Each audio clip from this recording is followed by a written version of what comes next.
pastor da PIB em Goianinha, no Rio Grande do Norte, desde dezembro de 2002. Graduado em Teologia pelo CETEM, em Natal, no Rio Grande do Norte.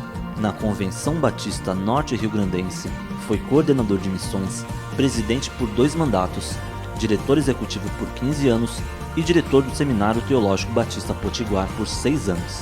Ele é casado com Tárcia Figueiredo, pai de Bárbara, Rafael e Beatriz e avô do Vicente. Louvado seja o Senhor, meus irmãos. Eu estou aqui com a minha esposa. Fique de pé aí, Tássia.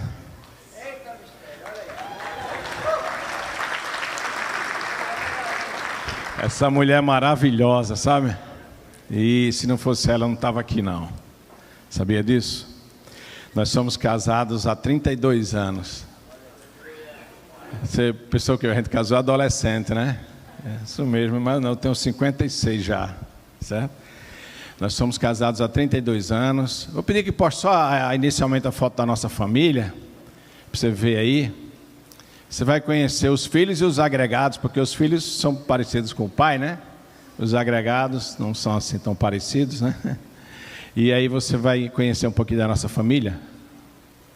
Ok, estão me dizendo ali que daqui a pouquinho, eu recebi aqui um ponto eletrônico, daqui a pouquinho a gente vai ver. Tá? Queridos, eu não sei como é que está a sua vida. Eu conheço a história de algumas pessoas conhecem a minha história, a minha vida. Eu sou fruto do investimento de muitas pessoas na minha vida. Quando eu era adolescente, eu pensava assim, eu não vou dar certo não. Eu não vou dar certo. Porque eu não era muito pé da boa não. Outro dia já há algum tempo, né?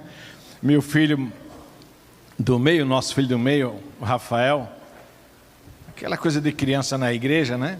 Fazendo suas traquinagens.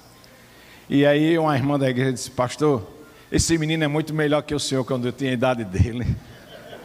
O senhor era muito pior aqui na igreja, mano. Pegue mais leve. Então eu pensava assim, eu não vou dar certo não. Mas muitas pessoas investiram na minha vida durante toda a minha história. Eu quero destacar um investimento simples, feito pela IMB, através de Gaiki. Talvez ele nem lembre, mas nós nos conhecemos lá pelos idos de 2001, em Recife, quando fui participar de um congresso, levado pela IMB, e aquilo foi investimento na minha vida, e eu agradeço, que fez parte da minha história. Conheci Thomas Hicks com o evangelismo pioneiro, e ele chegou para mim lá em Campina Grande, pastor Sebastião está aí, da PIB de Campina Grande, lá em Campina Grande, pastor Sebastião, ele disse, eu quero que você vá comigo nesse nosso negócio aqui. Eu sou comerciante, eu não tenho como deixar para trás o comércio, não, eu quero que você vá comigo, a gente quer trabalhar o Nordeste todo e multiplicar essa visão, eu quero que você vá. Fruto desse trabalho, dessa ação, olha, tem que parar para mostrar para vocês, né? E aí? Essa é a minha família. Para alguém que achava que não ia dar certo, tu imaginou o que é que Deus faz? Hein? Hein, Fabrício? Eu dizia assim, eu não vou dar conta nem de sustentar uma casa, né? Assim que a gente pensa, né? Que tem a minha idade aí, né? Hoje não, quem sustenta a maioria é as mulheres, né? Mas eu pensava assim, eu não vou dar conta nem de sustentar a casa, né? Ah, meu neto ali, ó, o Vicente. Aí, Fernando. Não é brinquedo não, viu? Ali do lado dele está Aquiles, Bárbara, nossa filha mais velha.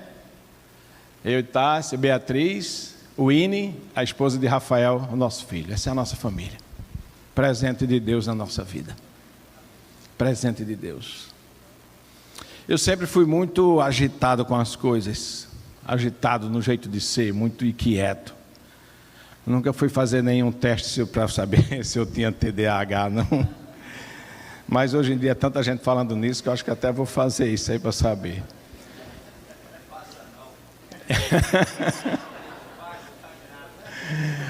Mas eu queria dizer para vocês uma coisa, que durante toda essa minha vida, cresci numa família de comerciantes, a igreja plantada pelos meus pais, lá em Goianinha, no Rio Grande do Norte, uma cidade de aproximadamente 27 mil habitantes, segundo a previsão. A igreja onde eu nasci, a igreja onde eu tenho o privilégio de ser o pastor dela.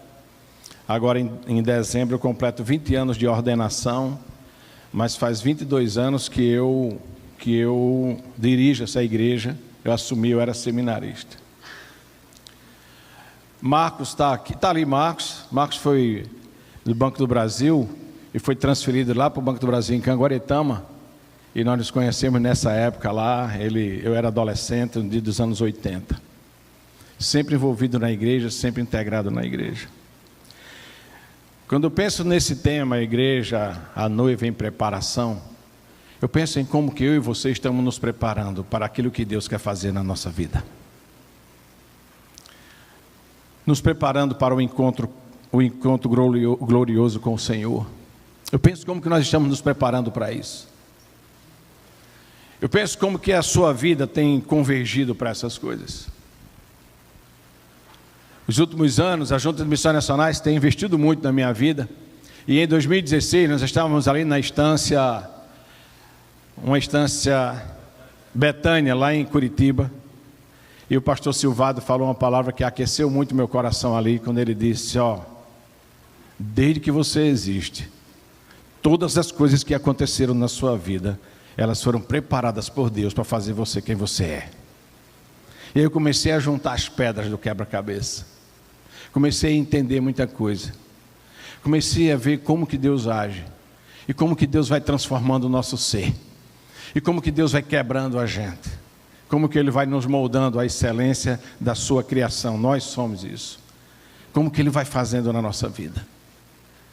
Em 2013, eu enfrentei uma crise emocional que eu pedi a Deus para morrer. Talvez eu não estivesse aqui por esse motivo. Talvez eu não estivesse aqui porque tivemos Covid 2 vezes, eu e Tássia, no mesmo período. Tivemos em maio de 21 e tivemos em janeiro de 22, quando estivemos aqui na Assembleia da Convenção Batista Brasileira, né? Que quem estava aqui pegou Covid, né? Então, também nós pegamos também. Graças a Deus não tivemos sintomas graves, nenhum sintoma grave. Passamos por isso e Deus vai tratando. Mas eu entendi depois que tudo aquilo que eu passei em 2013, dessa crise emocional, de achar que o ministério tinha acabado, eu entendi que Deus estava nos preparando, a mim, a minha família, a igreja, para coisas muito maiores que Ele estava fazendo, está fazendo e vai fazer. Coisas maiores. Então você precisa tão somente buscar isso para a sua vida. Querer que Deus faça, se deixar ser usado. Porque se tem uma coisa, nos meus medos da adolescência, eu sempre dizia a Deus, Senhor, faz a Tua vontade na minha vida. Pai, faz a Tua vontade. Não me deixe eu me casar com quem não seja a Tua vontade. Não deixe eu tomar decisões importantes, estratégicas na minha vida que não sejam direcionadas pelo Senhor. Não permitas, Pai. Não. Eu sempre orei assim, eu continuo orando assim. Então não tenha medo de orar ao Senhor dizendo, Deus, faz a Tua vontade na minha vida. É isso. Eu acho que tem faltado isso na vida de muitas pessoas. E nós mesmos temos impedido o agir de Deus. Deus, faz a Tua vontade. Porque, meus irmãos, nós sabemos, a vontade de Deus, ela é boa, agradável e perfeita. Ela não é ruim, ela não é errada, ela não é... Não, ela é boa, ela é agradável, ela é perfeita. Quando nós somos impactados nessa manhã pela palavra do Mateus, eu já o conhecia, e um menino de 24 anos, com idade de ser meu filho, como nós somos impactados por um jovem que deixa a cidade e vai morar numa aldeia. Isso é algo extraordinário, porque é alguém que diz, Deus, faz a Tua vontade na minha vida. Faz a Tua vontade. E ninguém vai se sentir infeliz, e nem insatisfeito, nem não realizado, fazendo a vontade de Deus. É o contrário. Tem muito crente frustrado nos bancos das igrejas, tem muitos pastores frustrados dirigindo igrejas, porque não estão fazendo a vontade de Deus. Mas você pode dizer, pastor, que não está fazendo. Sim, Ele está no lugar errado, ele está vivendo a vida ministerial errada, ele não está feliz, porque não é aquilo que Deus quer que ele faça. Não é aquilo. Com esses 4 copos d'água aqui, mais essa garrafa, dá para pregar até umas 2 horas da tarde aqui. Viu? É isso. É isso que Deus quer de nós. Nós somos imperfeitos. Meus irmãos, o crescimento espiritual leva ao crescimento em todas as áreas da nossa vida. Por isso, o crescimento espiritual precisa ser a nossa prioridade. E aí eu entendi depois que o que me fez cair numa crise emocional, eu não fiquei depressivo, eu não tive crise do pânico. O meu psicólogo disse: olha, eu agradeço a Deus porque Deus teve misericórdia de você, não te deixou cair nisso. Porque quando eu adoeci, né, e eu já vinha experimentando alguns sintomas e sem entender o que era, até que uma hora quase que eu surtei. Nós estávamos no congresso, numa conferência da Ceflau, lá na Lagoa do Bonfim, no Hotel Mardunas. Fabrício estava lá também. Eu tinha chegado de Aracaju, uma agenda muito intensa. Eu fui por 15 anos e alguns meses diretor executivo da convenção. Então, no início disso, eu era empresário do ramo de madeireira, era executivo da associação, executivo da Convenção Batista Norte Rio Grandense, pastor da igreja local, e eu não tinha tempo para a vida espiritual, eu não tinha tempo para a minha tempo com Deus. Eu não tinha tempo. Eu não tinha tempo. Porque eu tinha muitas coisas para fazer. Eu não tinha tempo. E aí a gente estava lá naquela noite e voltamos de Aracaju para lá, para Goiânia. Depois entrei nesse congresso. Final de semana a gente ia realizar o Kids Games lá em Goiânia. E teríamos também um programa Paz nos Estádios, que era o programa antes da Copa, preparando as igrejas para a Copa. Toda uma ação de evangelização com a Coalizão Brasileira de Ministérios Esportivos e aquela coisa toda. Na quinta-feira eu estava dentro do quarto e me deu um negócio que eu não sei explicar, mas me deu uma agonia. Aquele quarto ficou pequeno, fiquei aperreado lá dentro, agoniado. É assim que a gente fala lá no Nordeste, né? Fiquei agoniado, fiquei aperreado. Sabe o que eu fiz? Entrei no carro. Só me lembro que eu encontrei Alain e Vanessa. Eles estão aqui aí, né? São missionários nossos lá no Rio Grande do Norte. Eles estavam lá de fora. Eu entrei no carro e fui embora para casa. Deixei a mala, deixei as coisas, deixei tudo lá no coisa. E eu cheguei em casa de madrugada, isso era umas 2 horas da manhã, acordando, Tássia ligava, ela não escutava, e eu entrei em casa, e aí não conseguia dormir, fiquei na varanda, tem uma varanda grande assim em casa, a gente mora num sítio, fiquei na varanda, o dia foi amanhecendo, Tássia, sem que eu soubesse, ela ligou para um psicólogo, amigo nosso lá, um pastor, que é meu terapeuta até hoje, e aí no outro dia a gente foi lá, no mesmo dia a gente foi lá se encontrar com ele. Um pastor que estava comigo lá, foi lá em casa levar a minha mala, levar a minha mochila e tudo. Aí disse: eu sei que você está passando, toma um negocinho aqui. Tem um negocinho aqui bom para você, toma aqui, bota debaixo da língua isso aqui. Eu disse: para o que é isso? Bota debaixo da língua. Eu botei debaixo da língua aquilo. Eu não sei o que era, depois eu soube que era um Rivotril.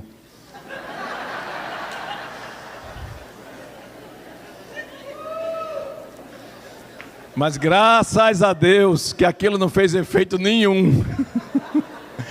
Foi como se eu não tivesse botado nada debaixo da língua.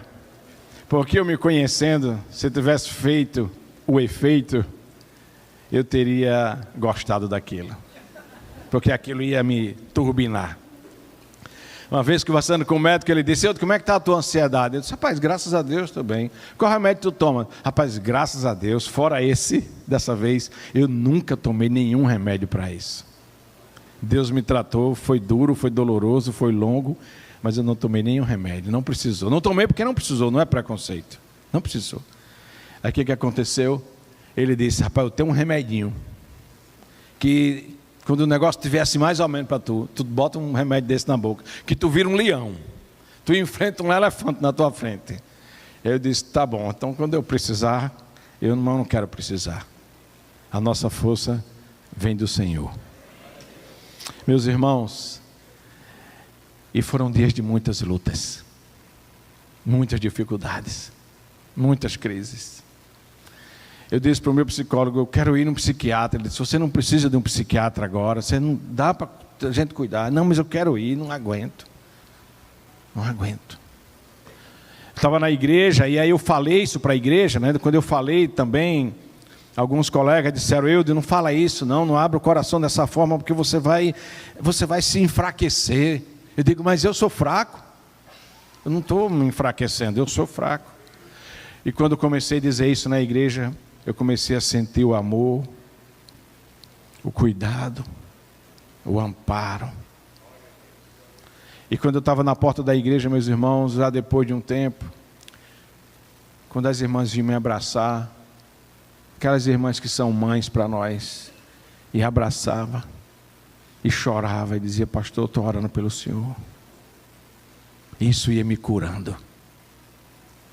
Falar dos nossos traumas traz cura na nossa alma. Porque tem muita gente sofrendo com os seus traumas, sem poder dizer nada para ninguém. E quantos pastores depois eu pude perceber que estavam tão doentes. Quantos pastores que também tomando remédios, mas que ninguém sabia de nada. Por que não abençoar a vida de outras pessoas com a vida, com o testemunho? Por que não abençoar? Nós somos chamados por Deus, meus irmãos. Nós somos chamados para uma obra excelente. Mas nós, eu e você, não temos condição de realizar porque nós somos fracos. E nós precisamos de uma capacitação especial de Deus. Nós precisamos de que Deus trate na nossa vida, de que tire os espinhos da nossa vida, de que nos ajude nisso. E sabe por que você está aqui? Eu tenho dito para a igreja ultimamente assim, nós não estamos aqui cultuando ao Senhor por nós que já somos salvos, não. É pela 100ª ovelha que está lá fora. Porque existem muitas centésimas ovelhas lá fora que estão desgarradas e perdidas. Os números dizem que a igreja que está fora da igreja é maior do que a igreja que está dentro da igreja.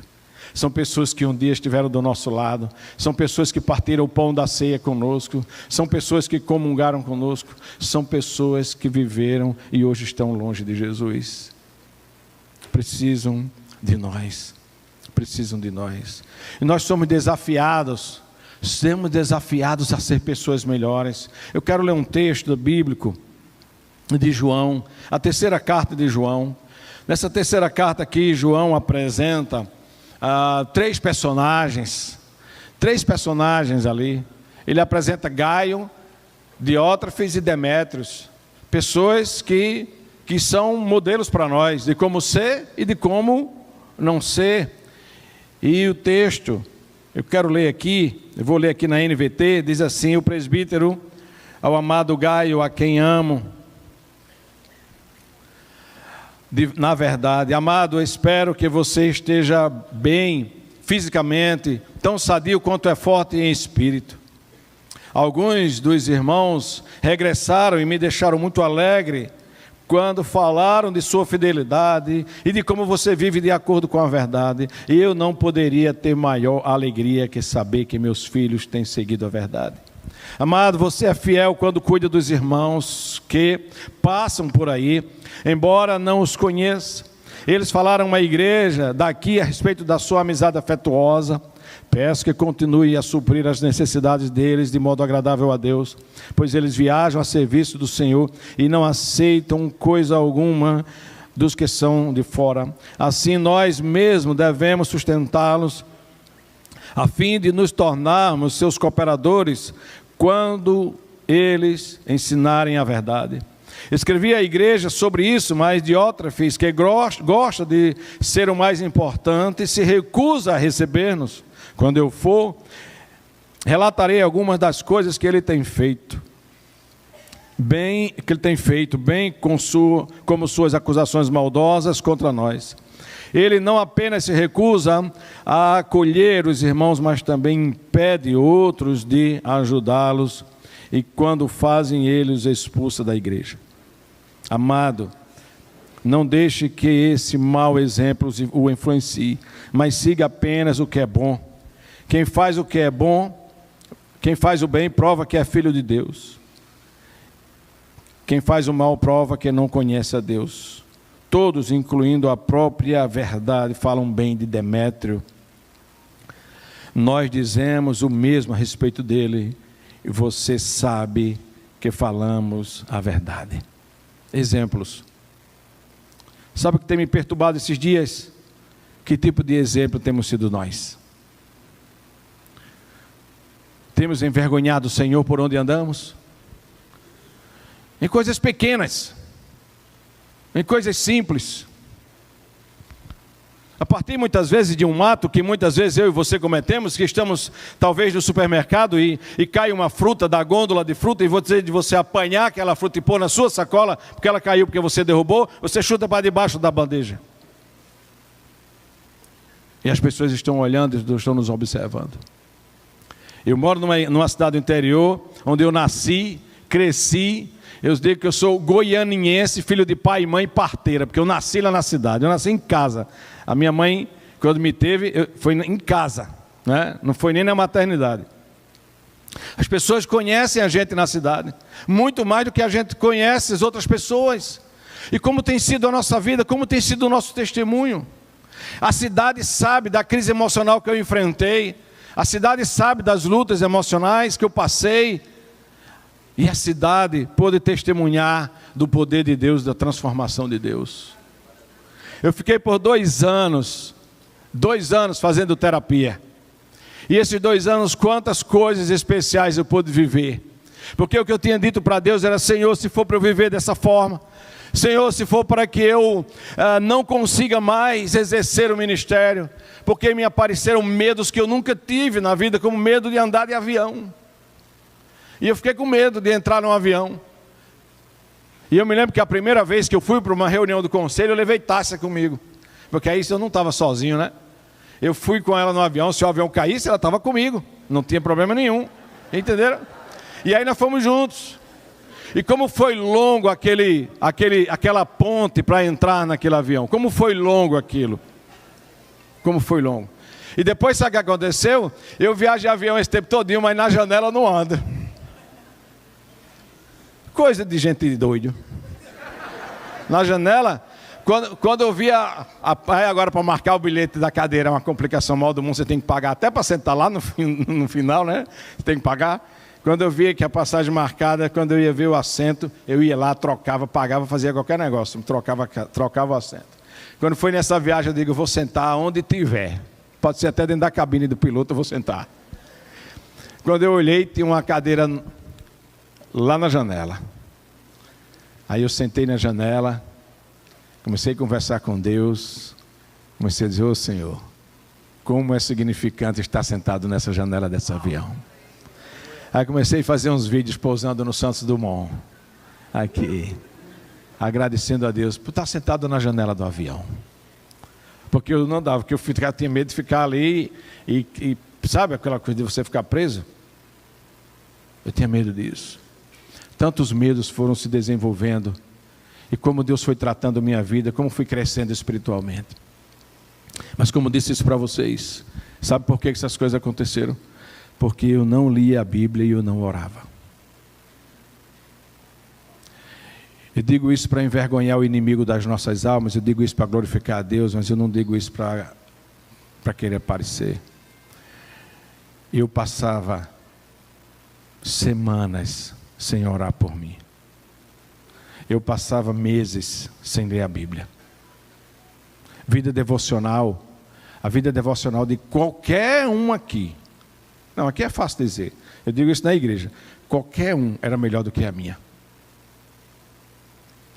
Deus me quebrou naquele período.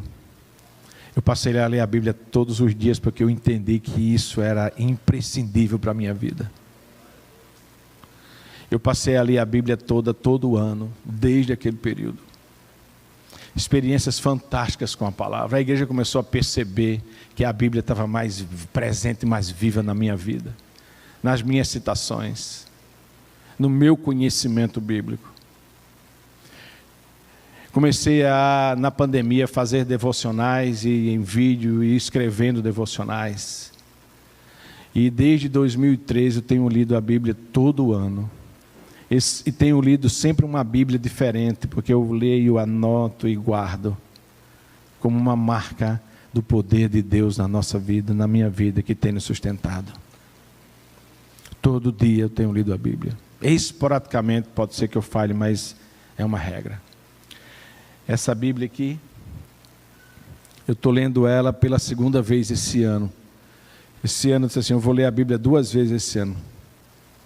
Eu vi, não sei se foi o pastor Edgar, que disse que leu a Bíblia parece que umas 4 vezes no ano. Então eu leio por 2 períodos, de manhã, leio à noite, e vou anotando, e vou marcando, e vou fazendo anotações nela.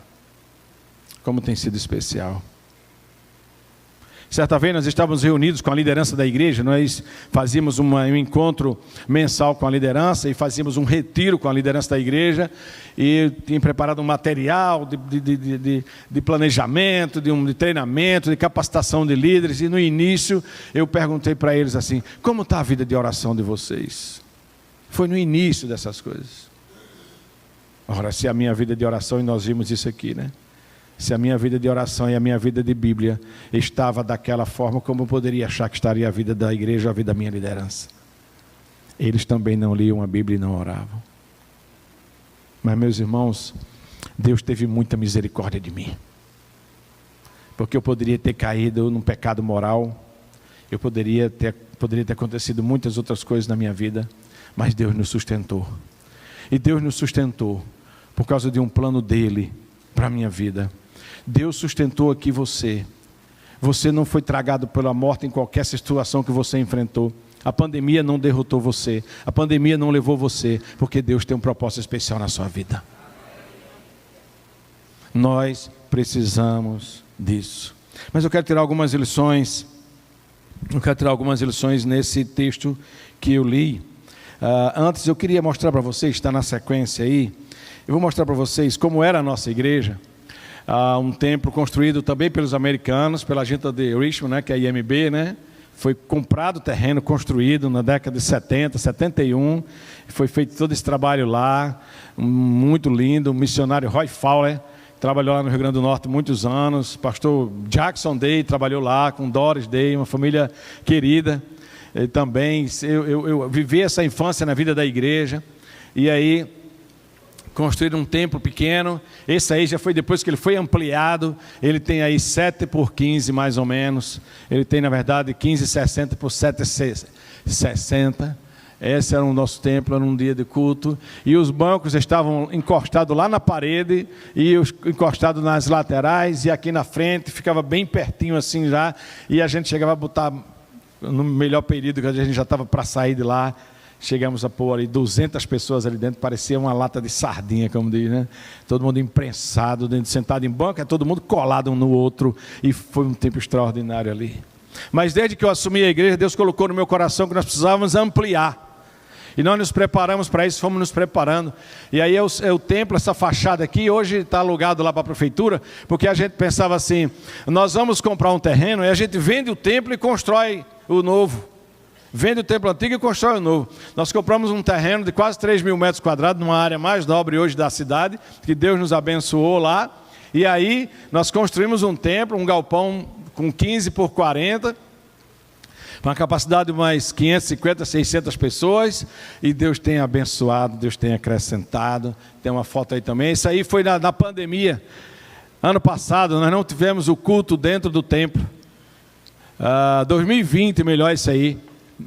Nós fizemos o culto no estacionamento, e as pessoas ali espalhadas, todo mundo ali usando máscara, de tarde, foi um templo também especial. Tem uma foto interna também do nosso templo, essa aí é o templo, ainda está em obra, estamos construindo, mas nunca deixamos de fazer as campanhas missionárias, deixamos de enviar o plano cooperativo à Convenção do Estado, nunca deixamos de fazer a nossa cooperação denominacional, e Deus só abençoou aquilo que a gente estava fazendo. Durante a construção, nós construímos um templo para uma congregação, porque nós temos 5 congregações, e estamos plantando mais uma igreja através de pequenos grupos na Praia da Pipa. A segunda-feira, nós vamos iniciar um novo pequeno grupo com casais lá na Pipa, e Paulinha, Ana Paula, está com a gente assistindo, ela disse, e Deus moveu o coração dela para liderar um pequeno grupo e abrir a casa dela dentro de um condomínio de alto padrão lá na Pipa, e nós estamos indo lá, entrando naquele condomínio com essa família. Deus estava nos preparando para coisas maiores que Ele queria fazer. E aí é o volume, as coisas, o número de batismos. Esse aí foi o batismo em 2018. Eu tinha outras fotos atrás de outros batismos, outros batismos. Aí em 2019 eu tive a alegria de batizar o meu tio. 18, volta por favor, a foto 18. Esse que está de chapéu aqui no meio, bem pertinho de mim ali, meu tio. Ele adquiriu câncer de próstata com 59 anos. E quando descobriu o câncer de próstata, se não houver prevenção, quando descobre, já está numa fase, e ele com pouco tempo, ele faleceu. Ele estava com câncer, estava se tratando, mas ele confessou Jesus como Salvador, e ele se batizou para a glória do Senhor. Meus irmãos, deixa eu dizer uma coisa aqui para vocês. Todos nós aqui, como Mateus falou ainda há pouco, temos pessoas queridas na nossa vida, e ver aquela menina de 15 anos, juntando crianças ali, para falar de Jesus, porque ela não queria que aquelas crianças fossem para o inferno. Mas eu e você também, nós temos pessoas que nós amamos, pessoas na nossa família que nós amamos, e que se partirem hoje dessa vida, vão para o inferno. O que você está fazendo? O que eu estou fazendo? Isso dói, isso é duro. E sabe qual é a maior tristeza, o maior desapontamento, a maior dor de um crente? É quando ele perde um ente querido que não é crente. Porque ele sabe que aquele ente querido nunca mais vai se encontrar e que aquele vai perecer no inferno sem Jesus. Você já imaginou? Você já imaginou? Aí 2019, vocês viram a foto. Aí 2020 não teve batismo, pandemia, algumas pessoas fizeram, muita questão. Eu digo, não vamos esperar. Vamos esperar, os que estão salvos não serão salvos por causa do batismo, vamos esperar. E a gente batizou em dezembro de 21, essa foto aí. Batizamos na casa de um irmão lá da igreja. E agora em setembro de 22 nós batizamos novamente. E agora em dezembro nós vamos batizar novamente para a glória de Deus. Dezembro novamente. Meus irmãos, eu tenho dito para alguns colegas, alguns amigos, nós temos vivido os momentos melhores da minha vida, da nossa família. Nós temos experimentado grandes coisas da parte de Deus ali, porque o Senhor tem feito.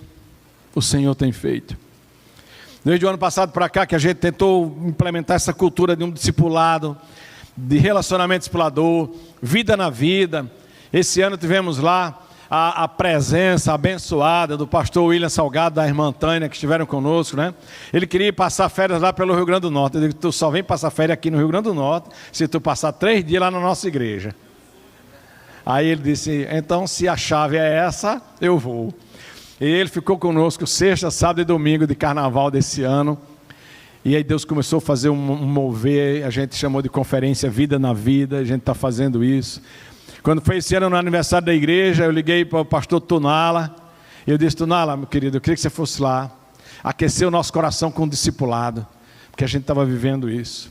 E aí nós convocamos a igreja e promovemos um encontro, um treinamento básico, né? O pastor Diogo me ajudou, me fornecendo um material, um treinamento básico de discipulado e de evangelismo, como apresentar o Evangelho de João, o folheto como ter a vida eterna, o RD, o 2, o 3, toda essa questão. E aí nós compramos o material, investimos nisso e preparamos 80 kits para o discipulado, para o discipulador, com 2 Evangelhos de João, 2 folhetos como ter a vida eterna, 2 RD 2, 2 RD 3.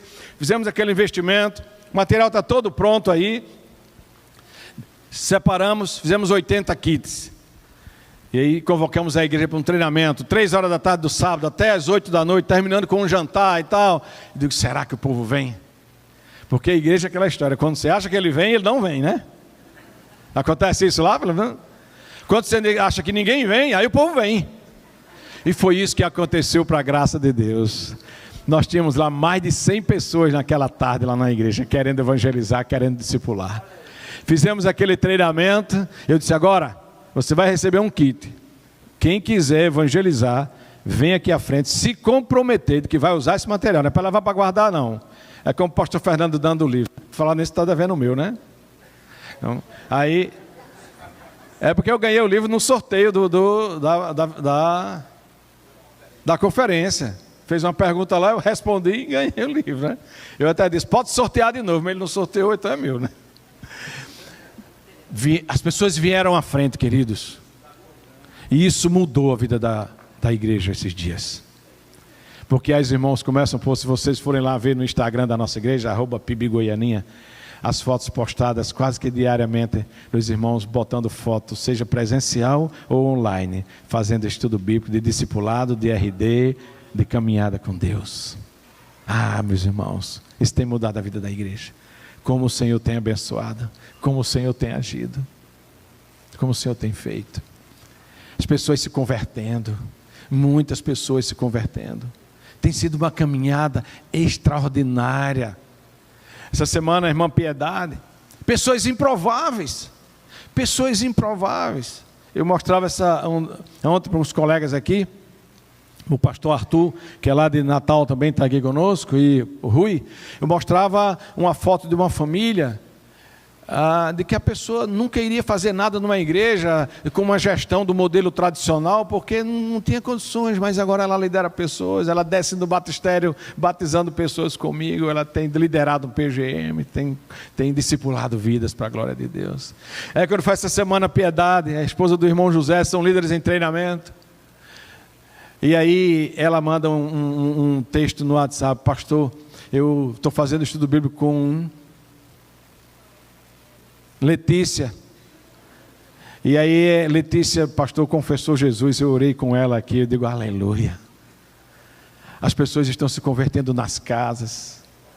Outro dia Zeide, que é uma menina com o Bruno, líder no PGM, manda foto, ela é cozinheira de uma empresa lá na empresa, lá na indústria dela trabalha, fazendo relacionamento discipulador, e tem que postar a foto, fazer uma selfie e mostrar o Evangelho de João aqui, para quem possa ver, que não é só uma selfie, mostrar o Evangelho de João.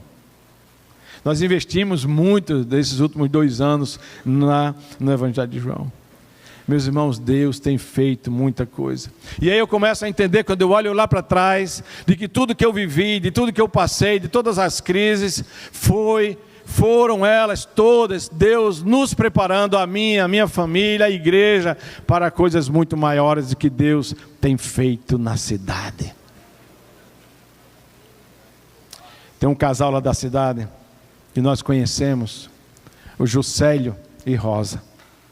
Eles não são da igreja. Começaram a frequentar a igreja. E a gente começou a desenvolver um relacionamento com eles. Mais próximo, uma amizade. Quando foi... nós fizemos aniversário, a gente faz aniversário quase no mesmo dia, em agosto, né? Eu faço dia 21 de agosto, Tássia 22. Aí a gente fez um culto de aniversário e Tássia colocou no coração que o presente seria para a construção da igreja e as pessoas iam fazer um pix com a idade dela. Eu digo, é pouco, Tássia, porque tu é bem novinha, né? Vamos pelo menos duplicar, né? Mas aí nós chamamos esse casal para o culto, eles foram. E ela disse assim para nós: como é bom estar aqui. Como a gente se sente bem estar aqui na igreja. Como é bom. E ela disse, a gente está cada vez vindo mais. Quando foi no mesmo mês, teve um encontro de casais. Agora no mês de setembro, teve um encontro de casais. Aí eles foram felizes, satisfeitos lá. Quando eles saíram e voltavam para casa, pastor Samuel, eles foram deixar o carro deles na garagem dos pais dela. Quando voltavam, ela ia com o cachorrinho na moto. E o vestido dela engalhou na moto. E ela caiu e arrastou ela. E foi um alvoroço. Na frente da casa de uma família da igreja. E ele estava fechando o portão da garagem quando ela caiu. Isso era quase 11 horas da noite. Não tinha ninguém na rua. E ele pôde socorrer. E teve que rasgar a roupa, porque a roupa estava sufocando. Foi uma coisa meio alvoroçante assim na hora. E aí à noite a gente tratando disso. O líder do PGM, que eles tinham iniciado a frequentar, estava lá no hospital com eles. O líder do PGM estava lá no hospital. No outro dia, eu conversando com o marido, no outro dia, conversando com ele aqui no celular dele. Aí ela disse, pastor, sou eu aqui. Aí ela começou a conversar. Ela disse, pastor, mas deixa eu lhe dizer uma coisa. Eu senti muito cuidado dos irmãos do PGM ontem conosco. Mas quando foi hoje de manhã, eu fui acordada com a cesta de café da manhã. Vê só. Eu comecei a chorar. Porque eu disse, isso está acontecendo. Fruto de uma visão que tem sido desenvolvida. De cuidado. Eu digo, a igreja está entendendo. E o casal que levou a cesta de café da manhã não foi o casal líder do PGM, não. Foi um outro casal do PGM. que é um líder em treinamento, em potencial, está se preparando para isso. Eles prepararam uma cesta e foram lá levar o café da manhã deles. Isso foi no sábado de manhã. Aí eu disse, eu não tenho nem coragem de ligar para eles, convidando para ir para o culto. Ela está recuperando, ela mostrou os ferimentos, né, as lesões, arranhões na pele, talvez possibilidade de fazer uma cirurgia na mão e tal. Mas eu vou orar, digo, Senhor, eu vou orar para o Senhor levar eles para o culto amanhã. Quando foi no domingo de noite, eles estavam na igreja. Aquele casal é daqueles que já se converteu e ainda não sabe, não tem uns assim? Tem uns assim, já estão convertidos. É como o Patrício casado com Nilza. Nilza começou a ir frequentar a igreja através de um pequeno grupo lá, através de uma irmã que fazia faculdade com ela e convidou para o pequeno grupo. Ela foi lá para o PGM, e aí Nilza começou a frequentar e indo aos cultos. Quando eu encontrei com ela assim, aí eu, tudo bom, você já é da igreja? Você já é convertida? Ela disse, não pastor, eu tenho vindo, mas eu ainda não sou convertida não. Aí, mas eu já trouxe uma pessoa aqui comigo, ela já estava trazendo outra pessoa. E as duas são convertidas hoje ao Senhor, a Nilza e Belinha. E aí ela disse, pastor, ore pela minha família, ore pelo meu marido. Mas sabe o que aconteceu? Um dia, uma segunda-feira, eu estava e me lembrei dela. Aí eu liguei para a irmã, mandei um zap. Ô irmã, fala de Nilza, como é que é ela? Onde é que ela está? Como é que é? Tal. Aí quando eu estava falando com a Monique, perguntando sobre Nilza, aí Nilza me manda um zap dizendo assim, pastor, eu queria conversar porque eu queria tirar umas dúvidas. Tal dia, pastor, eu não posso, eu trabalho assim. Tal dia. Ela disse, eu só posso hoje, segunda-feira. Eu digo, Tássia, vamos lá. Peguei o Evangelho de João, a ferramenta, né? Peguei o folheto Como Ter a Vida Eterna, fui lá, conversamos, sentamos na mesa, disse, lê esse folheto aqui, lê em voz alta o folheto. Lê em voz alta. E ela começou a ler o folheto em voz alta. No terceiro ponto ela disse, sim pastor, eu quero Jesus. São esses frutos maduros, como o pastor Tunala falou. O pastor Tunala está aí? A manga quando está caindo, né? A manga se ela tiver verde, para você tirar dá trabalho. Mas se ela tiver madurinha, e se você for com a mão aqui, e você tocar, ela cai na sua mão. Não é assim, Eliabe? É, lá de nós, né? Lá a gente tem manga boa, né? Aqui não. Né? A manga cai na sua mão. A manga cai. Não é manga da Bahia, não, né? Manga lá do Rio Grande do Norte. Entendeu? Maior exportador de manga do mundo, viu, Fernanda? Maior exportador de manga do mundo. Entendeu? Aí, tem frutos, meus irmãos, tem frutos que estão assim, precisando que alguém toque, que alguém chegue. Quando foi um dia, ela disse, pastor, agora veja essa confusão agora que eu enfrentei. Ela disse, pastor, meu marido queria fazer uma janta para o PGM. O camarada não é crente ainda. E ele é cozinheiro, tem um restaurante top lá em Pipa. Ele até nos convidou para ir lá. Eu digo, não posso perder, né? Aí a gente foi lá, a gente foi na casa deles. Só que o dia marcado, o dia que eles se prepararam, o dia que eles compraram todos os ingredientes, ele ia fazer umas pizzas, e pizza feita com ingrediente bom, com mussarela boa, não preciso nem dizer o resto dos ingredientes, senão já está na hora do almoço. Aquele homem, juntou 2 PGMs lá, e fez 35 pizzas para o pessoal da igreja comer, só por 2 PGMs. 35, de tudo, de camarão. Vou falar mais não. Percebe? Quando foi agora, na conferência das crianças, ela estava trabalhando, mas ele foi para o culto de manhã, com a filhinha de 3 anos de idade, 5 anos, Alice, foi para o culto. Aí a gente estava na mesa, fomos orar uns pelos outros, ele disse, pastor, o meu pedido de oração é que eu venha mais para a igreja. Você percebe como que Deus está trabalhando? Você percebe como que Deus está nos preparando? Agora veja só, eu quero finalizar essa minha palavra fazendo algumas aplicações nesse texto que eu li. Eu queria trazer você a esse texto. Essa carta é uma carta escrita que confirma a fidelidade de João ao amigo, Gaio principalmente. Ele apresenta aqui 3 modelos de líderes. 2 modelos positivos. E um modelo, que esse modelo, O modelo chamado Diótrefes está cheio desse modelo também nas igrejas ou não está? Você tem na sua igreja algum Diótrefes lá? Tem. Você pode não ter 2 ou 3, mas pelo menos um você tem. E agradeça porque não tem muitos, e agradeça porque só tem um. Mas a respeito de Gaio dizia-se assim, ó, é alguém que anda na verdade, a sua fidelidade, o seu amor pela igreja, o testemunho da igreja sobre a sua integridade. É isso que falava mais alto na vida de Gaio. Seu amor pela igreja. Alguém que anda na verdade, o seu testemunho. Queridos, o maior patrimônio nosso, principalmente do pastor, é o seu nome.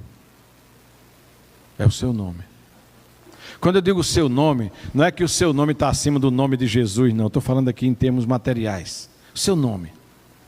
O que é que dizem de você? O que é que dizem de você? Quando Zaqueu se converte, ele diz, se eu tenho defraudado alguém, né? Ele, na possibilidade de que ele tivesse feito isso. Mas o profeta Samuel, quando encerra a carreira, ele diz, eu nunca fui injusto, não é assim que ele diz? Eu nunca defraudei ninguém, eu nunca julguei por suborno. Me digam aí se tem isso na minha vida. Então você pode ter outros problemas, você pode às vezes falar intempestivamente, como eu às vezes falo, e depois tem que sair juntando os pedaços. Mas que ninguém diga nada sobre a nossa moral, sobre a nossa integridade. Ao contrário disso, nós vemos Diótrefes, um líder egoísta, daqueles que não servem a igreja, mas eles se servem da igreja, eles se servem, eles fazem para aparecer, eles fazem para ser vistos, eles fazem para ser reconhecido. Então eles usam a igreja, eles não são usados por Deus, eles usam a igreja de Jesus. E não tem só crente assim não, tem pastor, tem missionário, tem toda espécie assim. Eles se servem disso, se servem de estar próximo de alguém, se servem disso. Líderes egoístas, líder por imposição, são caluniadores, não fazia e nem deixava ninguém fazer. E nós vimos esse dia, quando o pastor Fabrício deu a oficina sobre a igreja, né? Sobre os destravamentos da vida da igreja, do crescimento das estações da igreja, vou usar essa expressão. Nós vimos que há muitas situações em que pessoas têm impedido esse agir, porque não permitem que outros façam. E a igreja cresce, e as pessoas, alguns líderes, acham que a igreja ainda é a mesma. De quando todas as coisas para serem feitas tem que ser consultado aquele ou aqueles irmãos. E a igreja muda, a dinâmica muda. Uma vez alguém me reclamou, pastor, que agora o senhor faz as coisas e não reúne mais a diretoria. Meus irmãos, a dinâmica é diferente, não dá para estar reunido para tanta coisa. Não dá. Esse era um modelo a não ser seguido. Mas nós precisamos ser modelo a ser seguidos. Um líder motivado pelo orgulho, assim era ele. Mas quando ele fala de Demétrio, um irmão de excelente reputação, uma vida a ser imitada. Todos que o conheciam falavam bem dele, amavam-no e agradeciam a Deus por sua vida e ministério consistente. Ser fiel, ser correto diante de Deus, não é não ter defeito. A diferença entre alguém que tem Jesus e alguém que não tem está em como você trata quando você erra. Você errou, o que você fez depois? Reconheceu? Pediu perdão? O que você fez? O que você fez?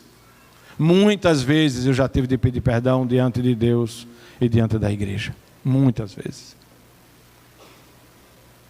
Outro dia estávamos reunidos num retiro de carnaval, o último que nós tivemos, depois da pandemia nós não fizemos mais. E aí aconteceu uma situação em que eu exagerei aqui nas palavras com uma pessoa assim diretamente lá no retiro. E eu falei assim, tão enjoado, tão chato, que foi preciso se levantar, chegar perto de mim e dizer assim, é como você está falando, não é o que você está falando. E aí quando ela falou isso, eu entendi. E aí, como diz outro, aí a ficha caiu. Aí eu reconheci que eu tinha pisado na bola.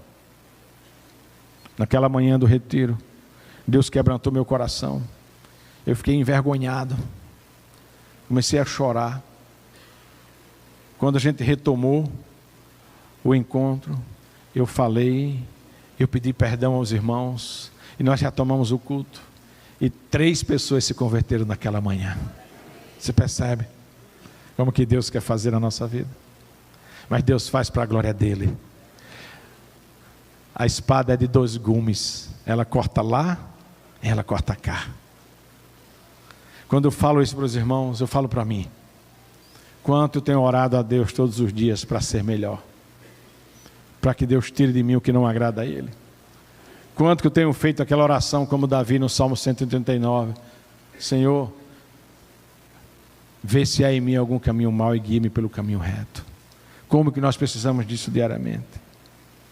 E muitas vezes as pessoas julgam a nós pela igreja, na vida da igreja, querendo que a gente seja, ou que a igreja seja aquilo que eles mesmos não são.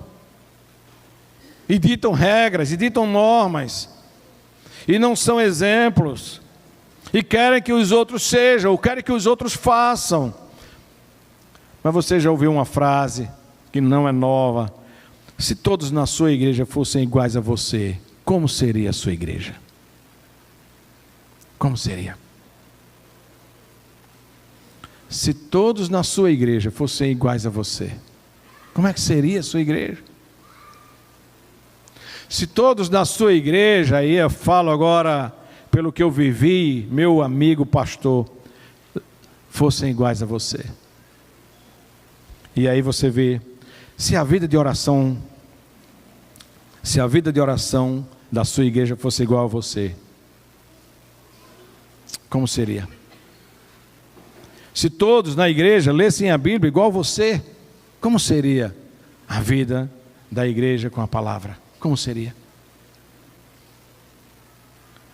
Se todos fossem dizimistas, cooperantes, ofertantes, como você, como seria a vida da igreja nesse sentido? Se todos dessem um testemunho público, como você, como seria a vida da sua igreja? Como seria? Se a vida de integridade da sua igreja, dos seus irmãos, dos seus discípulos, fosse igual a você, como seria? Como seria isso? Nós precisamos fazer discípulos. E eu lembro do texto de 2 Crônicas 26, 4 e 5, ele diz: fez o que era certo aos olhos do Senhor, como seu pai Amazias.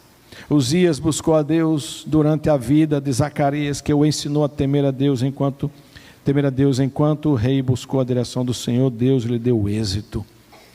Um adolescente reinou em Judá por 52 anos, se não me falha a memória. Iniciou o reinado aos 16 anos.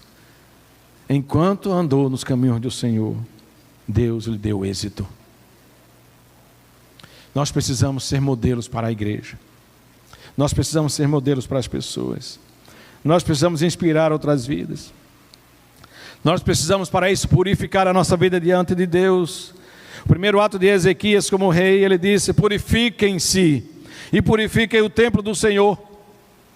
Purifiquem-se, purifique a sua vida, purifique o templo do Senhor, para que ele possa retomar o culto. Quantas coisas podem não estar acontecendo na sua vida espiritual porque você não está purificado e preparado para fazer? Ou quantas coisas que Deus não tem feito na sua vida porque você não está preparado para ser usado por Deus? Quantas coisas? E quantas coisas que você tem impedido de que Deus faça através da sua vida? Meus irmãos, de um ano para cá nós temos experimentado coisas que eu nunca vivi na minha vida. Ganhar pessoas para Cristo através do discipulado, da evangelização. E sabe o que acontece isso? Eu comecei a orar pedindo isso a Deus. Porque a igreja é cheia de discípulos estéreis. sem filhos espirituais. E eu digo, Senhor, eu não posso estar aqui falando de evangelização, me dá filhos espirituais. Você diz, mas o pastor nunca teve uma experiência? Não, já tive algumas. Mas como temos vivido agora, nunca. Porque tem sido muitas vezes. Ano passado, começamos a fazer uma semana de oração na igreja. Isso baseado naquilo que tem sido um movimento de oração da Junta de Missões Nacionais. A sala de oração tem trazido um renovo de oração para o Brasil, a gente sabe disso. As lives de oração durante a pandemia. Aí a primeira semana a gente fazia oração, segunda e terça na casa do irmão. Segunda-feira orar com a família, terça-feira orar com outra família, quarta-feira orar na igreja, quinta-feira orar com famílias, isso aí. E eu disse, Tássia, nós vamos orar na família, na casa da irmã Janaína. O marido dela não era crente. Liga para ela, combina, marca, e nós fomos lá orar com eles. E chegamos lá, Evangelho de João na mão, apresentei o plano de salvação para ele, e ele disse sim. Frutos prontos para ser colhido. Mas nós oramos, Senhor mostra, Senhor nos dá.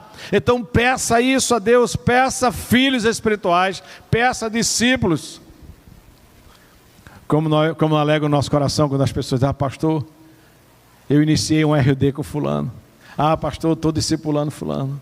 Como isso tem contagiado o nosso coração. Nós precisamos purificar a nossa vida. Nós precisamos purificar o templo do Senhor. Concluo dizendo o seguinte. Depois que eu falo concluo, ainda leva uma meia hora. Espera só um minutinho. Paulo nos faz um desafio. E o desafio que Paulo nos faz é pesado. Ser uma pessoa de boa reputação que possa ser imitada. E por isso, por 3 vezes, Paulo fala isso. Paulo fala aos Coríntios, em 2 momentos. E Paulo fala aos Filipenses. E Paulo diz, portanto, suplico-lhes que sejam meus imitadores. Discípulo de Jesus não pode viver aquela máxima da vida que diz, faço o que eu mando, mas não faço o que eu faço. Não cabe. Não cabe. Em casa é um lugar duro da gente ser verdadeiro, né? E aí em casa, quando eu piso na bola em casa, por exemplo, eu vou passando assim no quarto da nossa filha Beatriz, eu vejo a luz acesa. Aí eu apago aqui, ela diz, estou aqui, pai. Tá bom, acendo. Aí se eu deixar uma luz acesa, se eu esquecer, por quê? Aí já vem as cobranças, né? Você deixou a luz acesa também. Nós precisamos viver uma vida a ser imitada. E por isso Paulo diz, sejam meus imitadores. Paulo diz, faço o que eu digo, faço o que eu faço.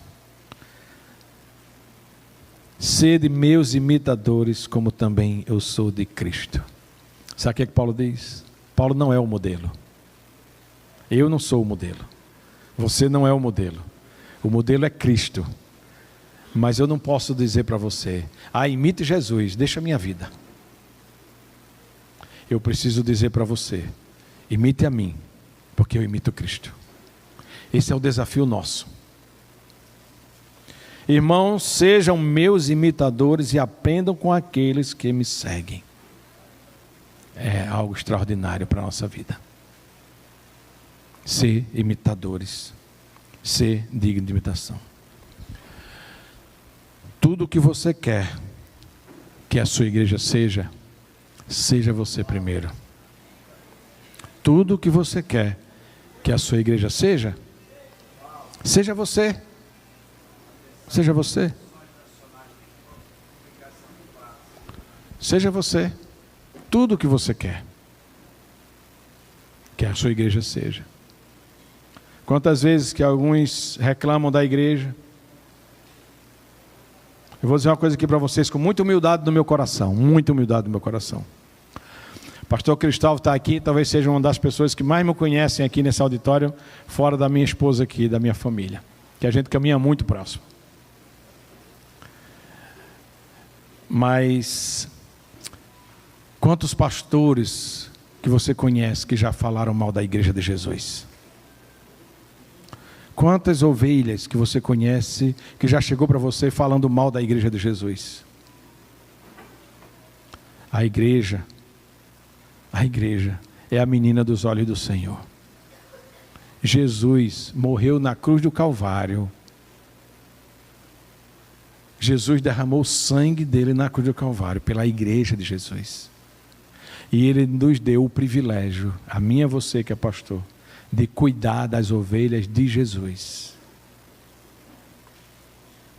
Se você está numa igreja há muito tempo e continua reclamando da igreja, continua olhando para o passado, talvez você seja o maior culpado e não tenha percebido. Digo isso com muita humildade no meu coração, com muito temor a Deus, porque eu não sei do meu amanhã. Só Deus conhece o meu amanhã. Mas eu quero orar agora. E eu quero convidar você a orar comigo. Se você quer orar dizendo assim: Senhor, eu quero olhar para essa sociedade corrompida, olhar para essa sociedade de valores invertidos. Eu quero olhar para eles e dizer: sejam meus imitadores, assim como eu sou de Cristo. Eu não sei como está a sua vida. Se você quer orar comigo dizendo assim: Senhor, eu quero, Pai, me preparar. Eu quero cuidar da minha vida, seja a vida emocional, a vida física, a vida espiritual. Eu quero me preparar para o que o Senhor vai fazer na minha vida. Senhor, eu quero me preparar para o que o Senhor quer fazer na minha vida.